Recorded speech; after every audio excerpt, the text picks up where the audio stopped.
V പ്രകാശിന്റെ വീട്ടിൽ എന്തിനാ ഷൗക്കത്ത് പോണം? അത് പോകേണ്ട ആവശ്യമില്ല. നിങ്ങൾ അതൊക്കെ വിവാദമാക്കാൻ ശ്രമിക്കുന്നു. അതൊക്കെ ഞങ്ങളുടെ സ്ഥാനാർത്ഥി എവിടെ പോകണമെന്ന് ഞങ്ങൾ തീരുമാനിച്ചോളാം. അതൊന്നും നിങ്ങൾ ദേശാഭിമാനി തീരുമാനിക്കണ്ട. എവിടെ പോകണമെന്ന് ഞങ്ങളുടെ സ്ഥാനാർത്ഥി കേട്ടോ. അന്തരിച്ച കോൺഗ്രസ് നേതാവ് വി പ്രകാശിന്റെ വീട്ടിൽ LDF സ്ഥാനാർത്ഥി M സ്വരാജ് എത്തിയത് നമ്മൾ കണ്ടു. എന്നാൽ UDF സ്ഥാനാർത്ഥി ആര്യാടൻ ഷൗക്കത്ത് ഇതുവരെയും വി പ്രകാശിന്റെ കുടുംബാംഗങ്ങളെ സന്ദർശിച്ചിട്ടില്ല. ഇക്കാര്യത്തിൽ UDF നേതാക്കൾക്ക് മറുപടി പോലുമില്ല എന്നതാണ് ആശ്ചര്യം. മാധ്യമങ്ങളുടെ ചോദ്യങ്ങളിൽ നിന്നും ഒഴിഞ്ഞു മാറുകയാണ് KC വേണുഗോപാൽ അടക്കമുള്ളവർ.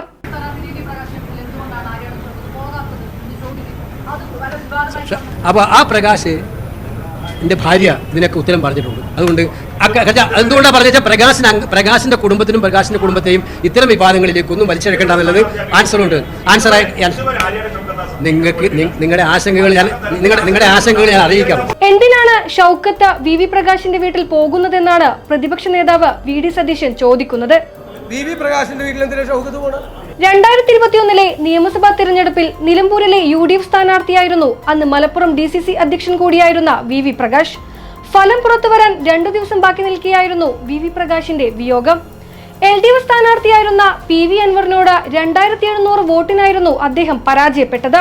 വി പ്രകാശിന്റെ തോൽവിക്ക് കാരണം ആര്യാടൻ ഷൗക്കത്തിന്റെ നേതൃത്വത്തിൽ ഒരു വിഭാഗം പ്രവർത്തിച്ചതാണെന്ന് കോൺഗ്രസ് അണികൾക്കിടയിൽ തന്നെ അന്ന് ആരോപണം ഉയർന്നിരുന്നു.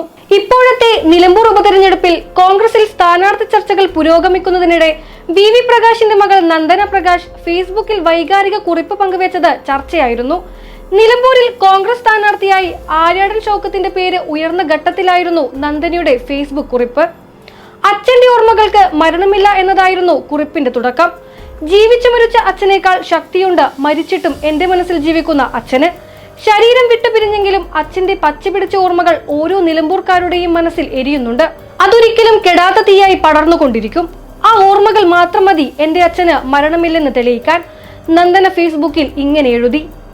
സ്വരാജ് എത്തിയിട്ടും ഷൗക്കത്ത് എന്തുകൊണ്ട് വി പ്രകാശിന്റെ വീട്ടിൽ പോകുന്നില്ല എന്നത് ഏതാണ്ട് വ്യക്തമാണ്.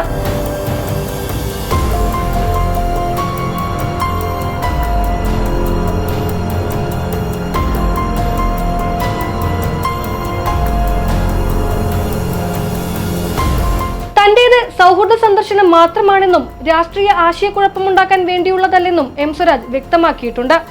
വി പ്രകാശുമായി ഉണ്ടായിരുന്ന സൗഹൃദത്തെക്കുറിച്ചും അദ്ദേഹം പറയുന്നുണ്ട്. പ്രകാശേട്ടൻ്റെ ഭാര്യയുമായി സംസാരിക്കുമ്പോൾ ആദ്യമായി പരിചയപ്പെട്ട അനുഭവങ്ങൾ പറയുകയായിരുന്നു.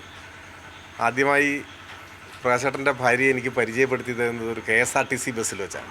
കോൺഗ്രസിൻ്റെ അറിയപ്പെടുന്ന നേതാവാണ്. യൂത്ത് കോൺഗ്രസിൻ്റെ സ്റ്റേറ്റ് സെക്രട്ടറി സ്ഥാനമൊക്കെ വഹിച്ച് അത് കഴിഞ്ഞ് കോൺഗ്രസിൻ്റെ അറിയപ്പെടുന്ന നേതാവായിരിക്കുന്നു. അങ്ങനെ ഒരു നേതാവിനെ KSRTC ബസ്സിൽ വെച്ച് കേരളത്തിൽ നിങ്ങൾക്ക് കാണാൻ പറ്റില്ല സാധാരണഗതിയിൽ. VD സതീശൻ പറയുന്നത് പോലെ ആര്യാടൻ ഷൗക്കത്ത് വി പ്രകാശിന്റെ കുടുംബാംഗങ്ങളെ കാണുന്നതും കാണാത്തതുമെല്ലാം അവരുടെ ഇഷ്ടം. അത് പോകേണ്ട ആവശ്യമില്ല. നിങ്ങൾ അതൊക്കെ വിവാദമാക്കാൻ ശ്രമിക്കുന്നു. അതൊക്കെ ഞങ്ങളുടെ സ്ഥാനാർത്ഥി എവിടെ പോകണമെന്ന് ഞങ്ങൾ തീരുമാനിച്ചോളാം. അതൊന്നും നിങ്ങൾ ദേശാഭിമാനി തീരുമാനിക്കണ്ട. എവിടെ പോകണമെന്ന് ഞങ്ങളുടെ സ്ഥാനാർത്ഥി കേട്ടോ. മരണമടഞ്ഞ സ്വന്തം നേതാവിന്റെ വീട് അവർ ഒഴിവാക്കിക്കോട്ടെ. പക്ഷേ ഇതെല്ലാം നിലമ്പൂരിലെ ജനം കാണുന്നുണ്ട്, കോൺഗ്രസിനെ വിലയിരുത്തുന്നുമുണ്ട്.